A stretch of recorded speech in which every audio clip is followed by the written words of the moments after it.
All right, what up, YouTube? This is No Cap, No Filter. I'm your host, Molly G, back at y'all another episode of Run It With You. And tonight we got to run it about the whole bonnet durag situation that's going on in Tuskegee University, man. We're going to get into some clips, we're going to get into some comments, and we're going to share our thoughts, man. Without further ado, let's get right on into it. Don't y'all remember a couple of years ago, Monique had this same sentiment about bonnets, but it was basically more towards, women wearing them in the airports and stuff like that. Now, fast forward a couple of years later, look where we at. Out a new dress code just weeks before students return to campus. So the updated student handbook, it is banning bonnets, do-rags, slippers, and other casual attire in Period. certain Good. areas of campus. It also tightens rules around attendance, cell phone use, and classroom behavior. As students are expected to arrive on campus with at least one professional outfit. And the university says the changes are meant to prepare students for the workforce and reinforce standards that have been part of Tuskegee's culture. But the new rules are sparking debate online. Students say if they're paying for tuition and they're adults, they should be able to wear what they want to I wear. should But be able to others are look like I just arguing. woke up and I'm lounging around in the house. That's what we saying? Yep. Come on, That's what y'all. some are saying. No. Yep. But others are No. arguing that it's a private university and students knew the rules before they chose to attend. So, what do you guys think?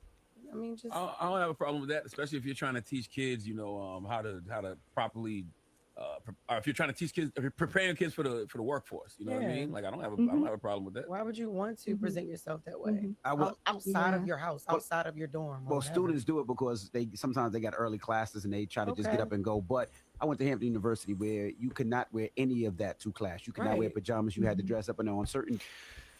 Okay, now as far as the pajamas, a lot of people talking about this stems from high school, because a lot of these high schoolers are going to high school with their pajamas, bonnets, all this and that, stuff that you would normally wear that you would sleep in. And they wearing sleep attire to school. They wearing sleep attire to Walmart. They're wearing sleep attire, to universities, even after high school. Even going as far as, I ain't gonna say sleep attire, but, you know, wearing certain things at job interviews. So it's like I always say it's a difference between niggas and black people. And only niggas is fighting for the right to wear bonnets and pajamas at a university. Now I went to school in New Orleans. I went to high school in New Orleans. We had uniforms. So by us having to wear uniforms, it was like a culture shock when I did 1 year of high school out here in Houston. But when we had to wear uniforms in New Orleans, that kind of, you know, combated a lot of stuff that could have happened. Only thing you had to really worry about was making sure your kicks was fresh. And you had to worry about, what hat you was gonna wear, or make sure your do rag was clean. Now people did wear do rags, people did wear bonnets, um, but people went up in there with no SpongeBob. People went up in there with no SpongeBob pajamas or nothing like that. But yeah, man, this is spilling over to other generations and stuff. Like this is something that get passed down. If you see your mama going to Walmart with her bunny slippers on, her robe on, and all that, you see your mama going to a school conference meeting or dropping you off at school in pajamas and a bonnet and all that, you likely gonna do the same thing because you're gonna be growing up and you're gonna be seeing it and you're gonna think there's nothing wrong with this, especially when you see other people doing it. And a lot of people are talking about classism,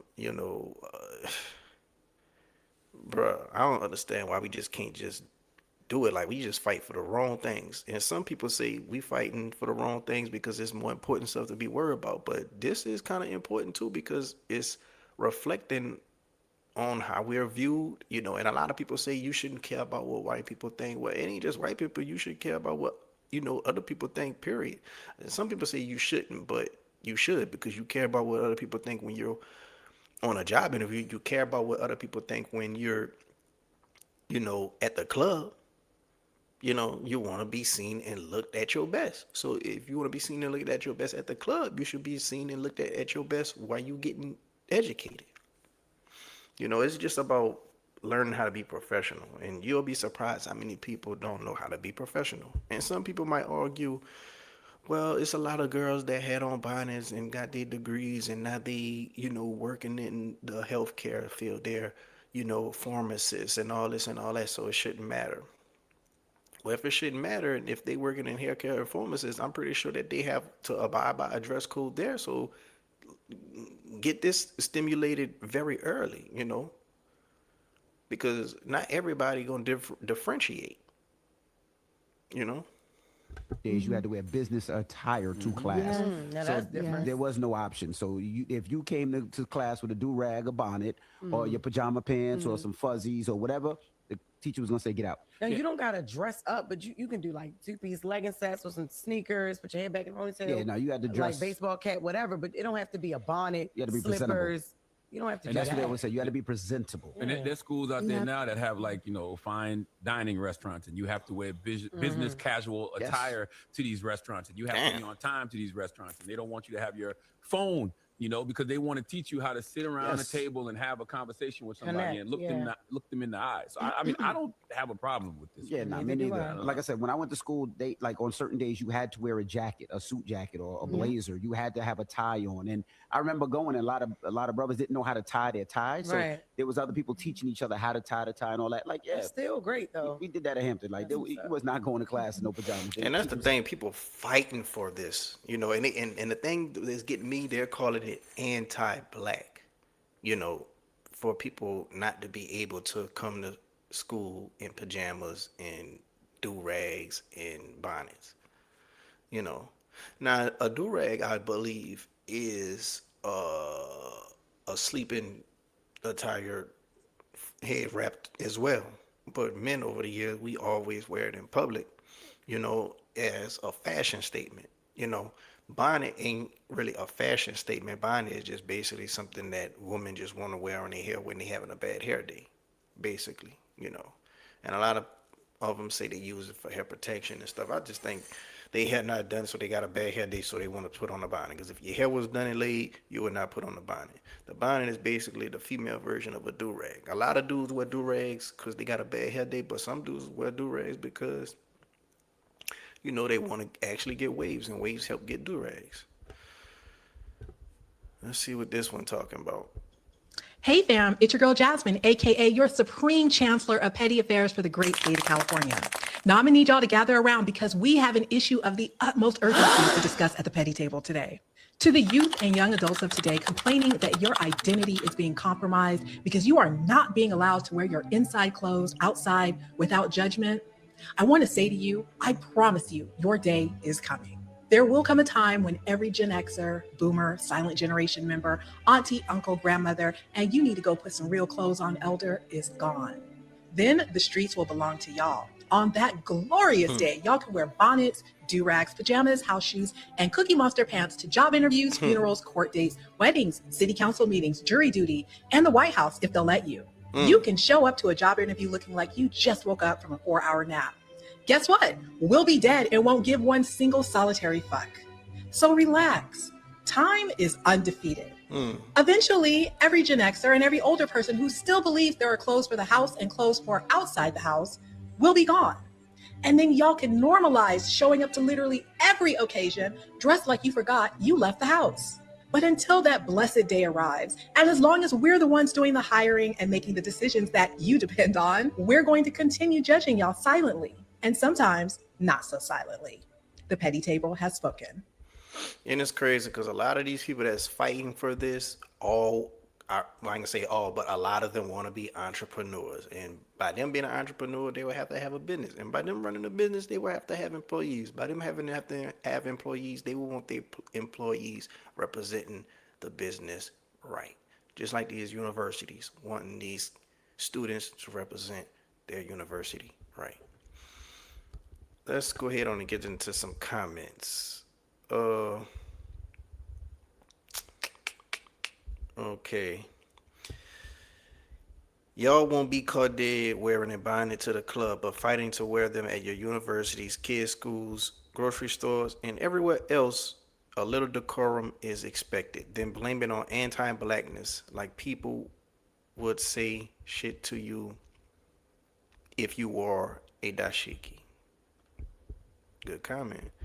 Don't see Bonnets at comments. Don't see Bonnets at concerts, at the club, on dates, on job interviews, none of that. But all of a sudden, when it's time to go to school or to your doctor, they're fighting for the right to look like fucking bums under the guise of anti-blackness. Good comment right there. I forgot about the doctor.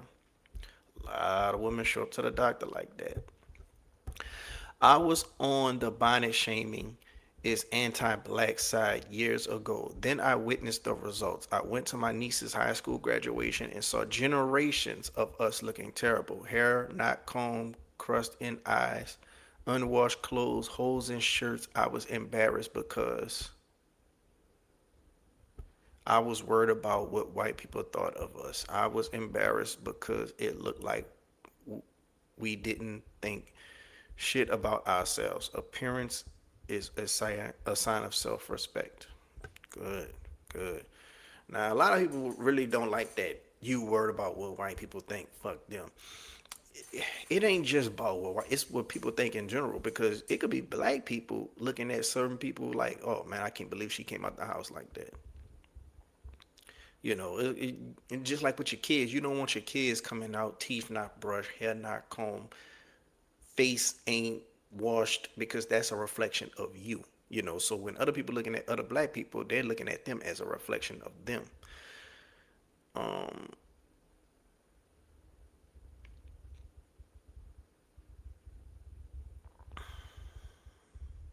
yep, yep.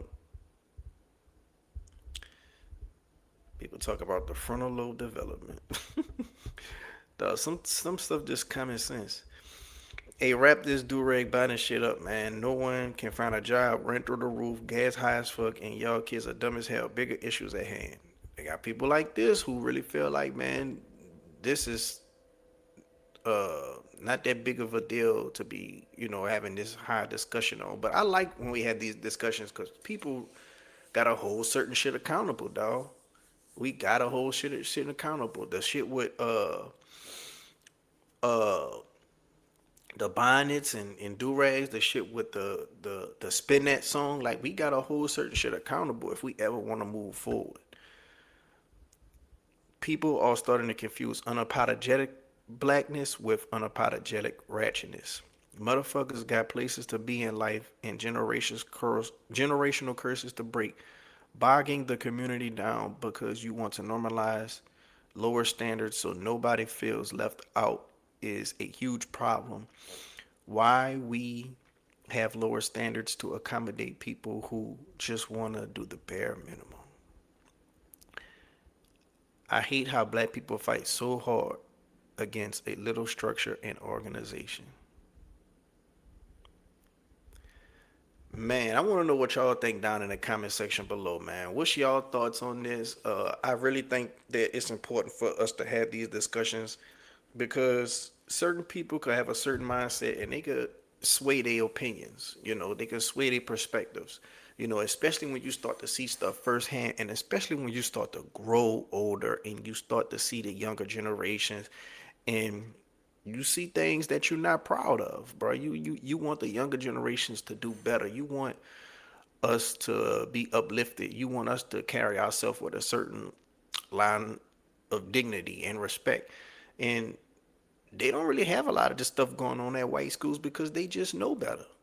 They had what we like to call home training. They had what we like to call decorum. You know, now a lot of times it ain't even just about what you wearing, but it's how you wearing it. When you wearing it, the time you wearing it. You know, Granted, some people don't have a lot of money like that, but you can always, focus on your hygiene. You can always pull your pants up. You can always cover up, not having your ass out. Like certain ways we present ourselves is just, terrible. And it's setting a bad example for the younger generation. You know, because if y'all think it's cool, they gonna think it's cool. You know, Like it's crazy that a university got to resort to this. Just the fact that they have to resort to this is just a laughing stock to other universities that didn't even have this on their radar to think that they would even have to do this. But of course, it's a HBCU got to do it. You know, like let that sink in. The fact that we got to do it in the first place. Meanwhile, other schools are just focused on better things they could do academically, better things that they could do for campus upgrades, you know, things like that. You know, but I want to know what y'all think down in the comment section. If you like the video, hit the like button. If you're not subscribed yet, what you're waiting on. Until next time, I'm out.